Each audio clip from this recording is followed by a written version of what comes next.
Assalamualaikum warahmatullahi wabarakatuh. Salam sejahtera bagi kita semua. Sebelumnya, perkenalkan nama saya Siti Alianova Fitraningrum dari kelas 6A Teknik Sipil. Di sini saya akan mempresentasikan studi kasus perencanaan Bandar Udara Sultan Hasanuddin Makassar. Bandar Udara Sultan Hasanuddin Makassar merupakan salah satu bandara utama di Indonesia yang berperan penting dalam konektivitas transportasi udara domestik dan internasional. Bandara ini telah mengalami berbagai tahap pengembangan guna meningkatkan kapasitas dan kualitas pelayanannya.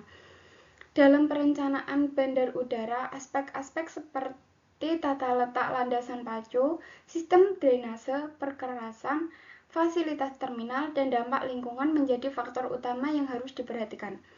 Oleh karena itu, perencanaan yang cermat dan detail menjadi kunci agar bandara ini dapat menunjang kebutuhan transportasi dengan efisiensi dan aman. Tujuan dari Bandar Udara Sultan Hasanuddin adalah yang pertama, mengalami tata letak landasan pacu, taxiway, dan apron untuk meningkatkan efisiensi operasional bandara. Yang kedua, mengevaluasi sistem drainase yang efektif guna mencegah genangan air di area bandara. Yang ketiga, mengkaji jenis perkerasan yang sesuai untuk mendukung operasional pesawat. Keempat, menilai perencanaan fasilitas terminal dalam meningkatkan kenyamanan dan kapasitas penumpang. Yang terakhir, mengidentifikasi dampak lingkungan dari pengembangan bandara serta strategi mitigasinya. Landasan pacu. Landasan pacu Sultan Hasanuddin Makassar. Keterbatasan. Runway utama 3.200 meter tidak cocok untuk A380, hanya ideal untuk pesawat seperti B747 atau A330. Runway kedua 2.700 meter. Prioritas militer, jarang dipakai komersial. Pengaruh cuaca, angin atau hujan sering mengganggu operasi, tidak ada paralel taxiway, pesawat harus backtrack mengurangi efisiensi. Keunikan, berbagi dengan Lanut TNI AU, Angkatan Udara sering ada latihan pesawat tempur, pemandangan laut atau Laut Makassar dan pegunungan saat lepas landas mendarat. Dua arah runway atau 1331 dan 0321 untuk antisipasi perubahan angin. Dilengkapi ILS atau SATI atau bantu pendaratan cuaca buruk. Rencana perluasan hingga 4.000 meter untuk pesawat lebih besar. Taxiway. Taxiway paralel atau paralel taxiway terhubung dengan runway 13/31 atau landasan utama. Memungkinkan pesawat bergerak tanpa menghalangi runway aktif, meningkatkan efisiensi lalu lintas. Kedua, taxiway penghubung atau apron taxiway, menghubungkan runway dengan apron atau parking stand, termasuk terminal domestik dan internasional. Dilengkapi marka dan lampu pandu atau PAPI, taxiway edge lights untuk operasi malam atau cuaca buruk. Backtrack taxiway, karena tidak semua bagian runway memiliki taxiway paralel, pesawat kadang perlu mundur atau backtrack di runway setelah mendarat sebelum ke apron.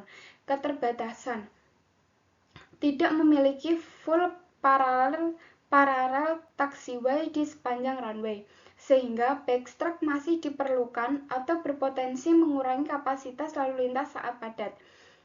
Keterbatasan lebar 45 meter sampai menyesuaikan dengan ukuran pesawat besar seperti B747.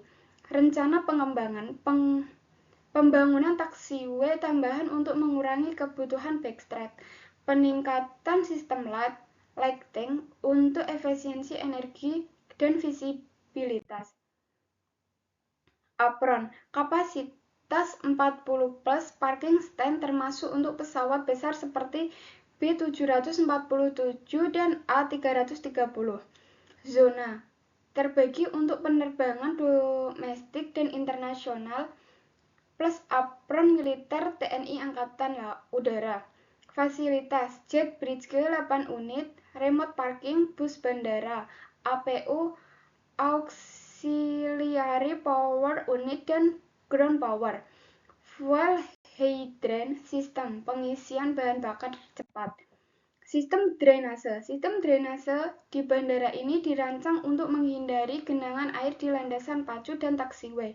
Sistem ini melibatkan penggunaan saluran drainase terbuka dan tertutup yang mampu menyalurkan air hujan dengan cepat ke area pembuangan. Perencanaan perkerasan landasan pacu dan taxiway menggunakan teknologi perkerasan fleksibel dan kaku yang dirancang sesuai dengan beban pesawat yang beroperasi. Material yang digunakan harus memenuhi standar daya dukung yang tinggi untuk menghindari kerusakan dini akibat tekanan berat pesawat. Fasilitas terminal. Terminal penumpang di Bandara Sultan Hasanuddin didesain dengan konsep modern dan luas untuk meningkatkan kenyamanan bagi penumpang, dilengkapi dengan ruang tunggu yang memadai, area check-in yang efisien, serta fasilitas lainnya.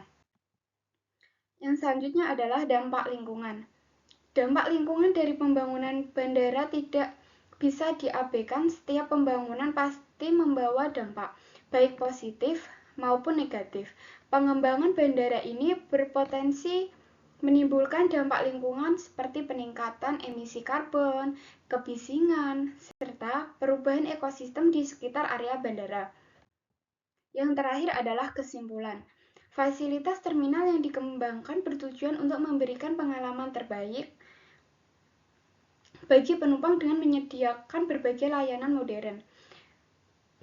Pengembangan bandara juga dilakukan dengan mempertimbangkan dampak lingkungan, di mana penerapan teknologi ramah lingkungan dan strategi mitigasi menjadi langkah penting dalam mengurangi efek negatif terhadap lingkungan sekitar.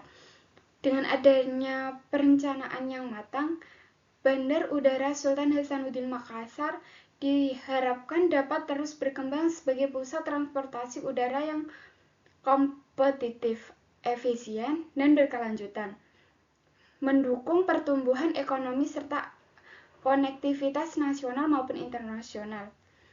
Terima kasih.